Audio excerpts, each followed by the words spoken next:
Todo el que ha vivido aquí es víctima de alguna tragedia.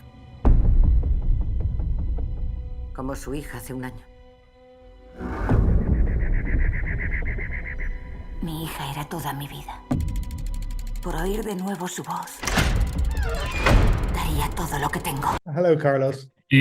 Hi, how are you? I'm Carlos from Ecatolera, Spain. Hi, nice to meet you. Nice to meet you too. Well, congratulations on A Haunting in Venice. I have to say that I really love the film with all the Halloween stuff and the spooky vibes. I really love that. Excellent. Good. I'm glad you enjoyed. Thank you. This is your time. This is your first time as a production designer in this franchise, if I'm not wrong. So, how was it for you to enter in this Agatha Christie adaptation, planning all the design of the film? Did you feel any pressure about it? No, not really. Insofar as Kenneth Branagh asked me to do the film with him, he was very much put me at ease from the beginning. He wanted the film to stand alone and feel like a very much part of the grandeur and scale and drama of the franchise.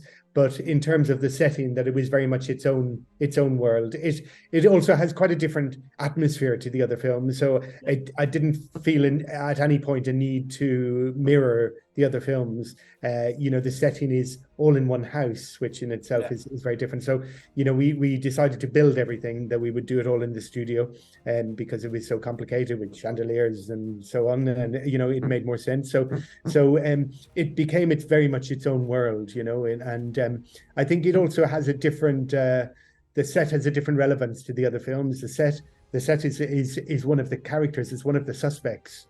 Yeah. So the house is different to most sets I ever designed, which are basically a background to the actors that helps enhance their character and so on. In the case here, this was a standalone character. This was one of the guys who could have done it, sort of thing, So it was it made it quite a kind of unique project, really, for design. So and obviously I had great notes from the director in terms of how he felt it should be, and then he gave me great freedom as well in terms of what I referenced architecturally, and how it was a lovely collaboration. Yeah, I feel that way, that it was one more character, this haunted house. But also, I think Venice as well, it was one more character. What was for you the biggest challenge when you are filming in Venice? That is a city so special, so different from other cities, so iconic and so well known for the audience.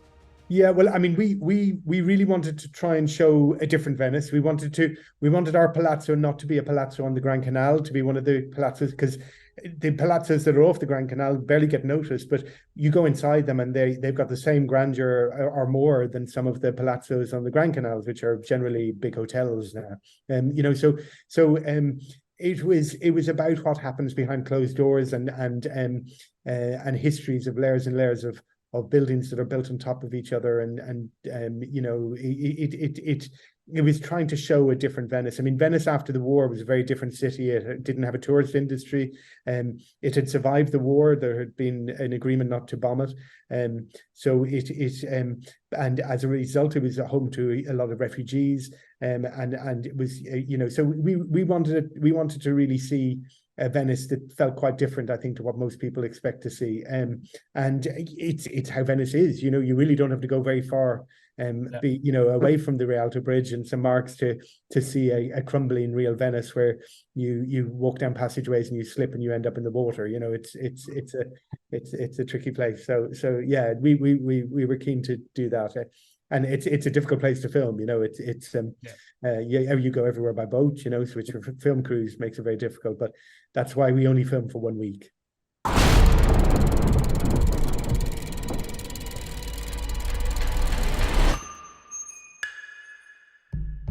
Si alguien quiere manifestarse, estamos aquí.